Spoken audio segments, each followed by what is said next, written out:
Welcome to live class. आज हम अपनी हिंदी ग्रामर की क्लास में पाठ 6 विशेषण पढ़ने वाले हैं। विशेषण में हम पहले संज्ञा और सर्वनाम के बारे में जानते हैं कि संज्ञा की किसी भी व्यक्ति या वस्तु, स्थान, प्राणी का नाम, और सर्वनाम है संज्ञा के स्थान पर जो शब्द काम आते हैं वे सर्वनाम कहलाते हैं। अब है विशेषण। विशेषण क्या होता है? संज्ञा या सर्वनाम यानी किसी भी की भी विशेषता बताने वाले जो शब्द होते हैं वो विशेषण कहलाते हैं।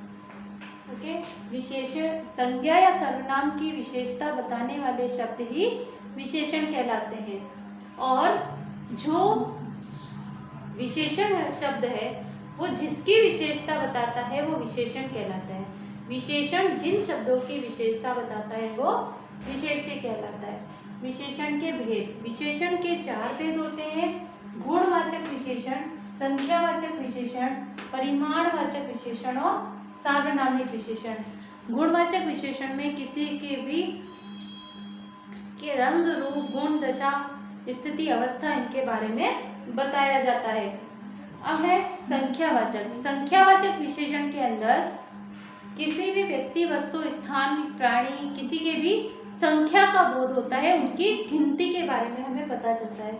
फिर है परिमाणवाचक। परिमाण का अर्थ होता है मात्रा या तोल, वजन। जिस ऐसे विशेषण शब्द जिनके द्वारा हमें किसी वस्तु की मात्रा, वजन, संख्या का पता, मात्रा, वजन का पता चलता है वो परिमाणवाचक विशेषण कहलाते हैं। और सार्वनामिक विशेषण जो संज्ञा, ऐसे सर्वनाम शब्द जो संज्ञा शब्दों से पहले जुड़कर उनमें विशेषता उत्पन्न कर देते हैं वो सार्वनामिक विशेषण कहलाते हैं। फिर है प्रविशेषण। प्रविशेषण वे शब्द जो विशेषण शब्दों की विशेषता बताते हैं। विशेषण की भी विशेषता बताने वाले जो शब्द होते हैं वो प्रविशेषण कहलाते हैं। जैसे मैंने यहाँ लिखा है अत्यंत दयालु। अब दयालु वैसे ही एक विशेषण शब्द है, और अत्यंत शब्द लगने से ये अत्यंत जो शब्द है वो प्रविशेषण है। फिर विशेषण की 3 अवस्थाएं होती हैं: मूलावस्था, उत्तरावस्था और उत्तमावस्था। मूलावस्था में मूल अवस्था के जो वर्ण शब्द होते हैं वो आते हैं। उत्तरावस्था यानी इन बीच के जो अवस्थाएं होती है वो उत्तरावस्था। उत्तमावस्था यानी सबसे श्रेष्ठ अवस्था। अब हम इस चैप्टर एक्सप्लेनेशन बुक से पढ़ते हैं। ओके,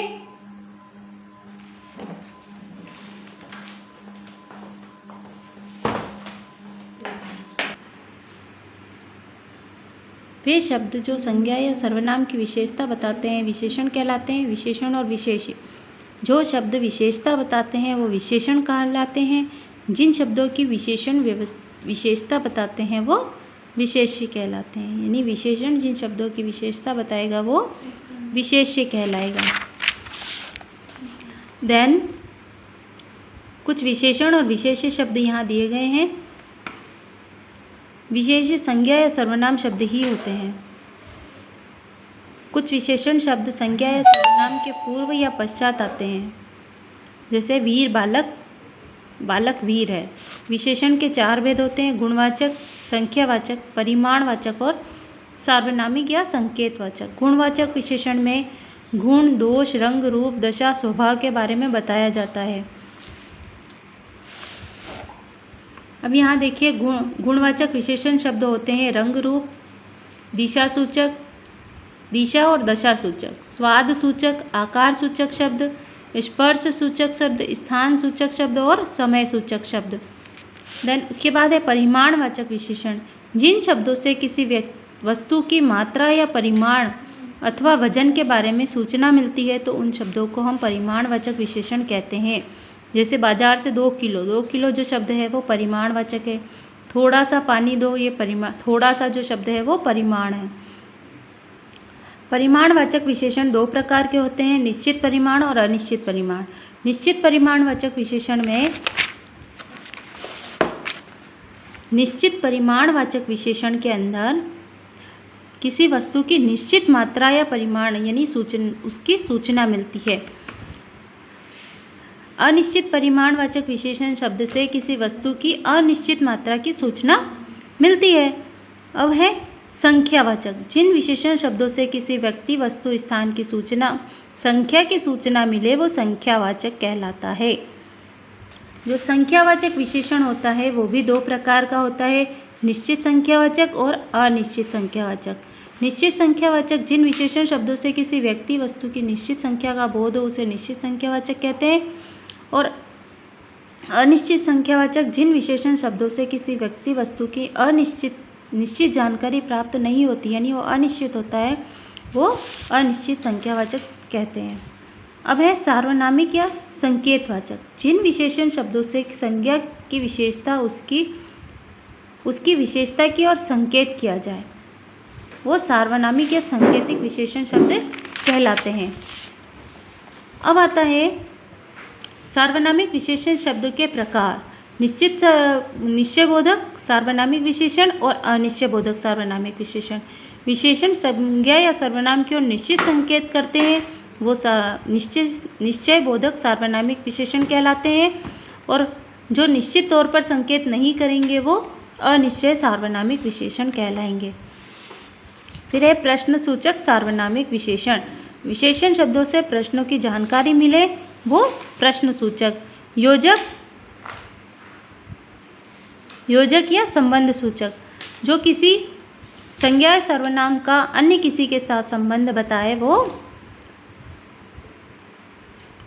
योजक या संबंध सूचक वाक्य विशेषण शब्द कहलाएंगे। अब है परिमाणवाचक और संख्यावाचक विशेषण में क्या अंतर होता है। वे शब्द जिनसे वस्तुओं का परिमाण या मात्रा का वजन की सूचना दी जा सकती है उन्हें परिमाणवाचक विशेषण कहते हैं, और जिनसे संख्या की जानकारी मिलती है उन्हें संख्यावाचक कहते हैं। जैसे परिमाणवाचक के उदाहरण यहाँ देखिए, 2 लीटर दूध चाहिए, ये मेरा घर 2 कमरों का है, बाजार से कुछ आलू ले आना, कुछ पेंसिल ले ही सही निकली। संख्यावाचक में ये आएंगे और परिमाणवाचक के अंतर्गत इन वाक्यों को दिया जाएगा। अब है सर्वनाम और सार्वनामिक विशेषण में क्या अंतर होता है। जो शब्द संज्ञा के स्थान पर प्रयोग किए जाते हैं वे सर्वनाम कहलाते हैं, जबकि ऐसे सर्वनाम शब्द जो संज्ञा के पूर्व आकर उसकी विशेषता बताते हैं वो सार्वनामिक विशेषण कहलाते हैं। अब है प्रविशेषण, वे शब्द जो विशेषण शब्दों की विशेषता बताएंगे वो प्रविशेषण कहलाते हैं। विशेषण की अवस्थाएं, विशेषण की अवस्था तुलना के आधार पर की जाती है। इनकी 3 अवस्थाएं होती है, मूलावस्था, उत्तरावस्था और उत्तमावस्था। मूलावस्था गुणों की सामान्य अवस्था होती है जिसमें तुलना नहीं होती है। उत्तरावस्था गुणों की तुलनात्मक अवस्था होती है जिसमें 2 व्यक्तियों और वस्तुओं के बीच तुलना की जाती है। उत्तमावस्था गुणों की सबसे उत्तम अवस्था है, इसमें तुलना के दौरान एक को सबसे अधिक अच्छा या बुरा बताया जाता है या कम बताया जाता है। विशेषण की उत्तरावस्था और उत्तमावस्था, यहाँ देखिए कठोर कठोरतर कठोरतम, उच्च उच्चतर उच्चतम, मृदु मृदुतर मृदुतम। इस तरह आपको ये शब्द दिए गए हैं, आप इन्हें रीड करेंगे। अब है विशेषण शब्दों की रचना। विशेषण शब्द किस किस प्रकार बनाए जाते हैं। एक बनाए जाते हैं संज्ञा शब्दों से, सर्वनाम शब्दों से, क्रिया शब्दों से और अव्यय शब्दों से। ओके, इस तरह और उपसर्गों से। इस तरह हमने अपना चैप्टर नंबर 6 कंप्लीट किया। Okay, thank you.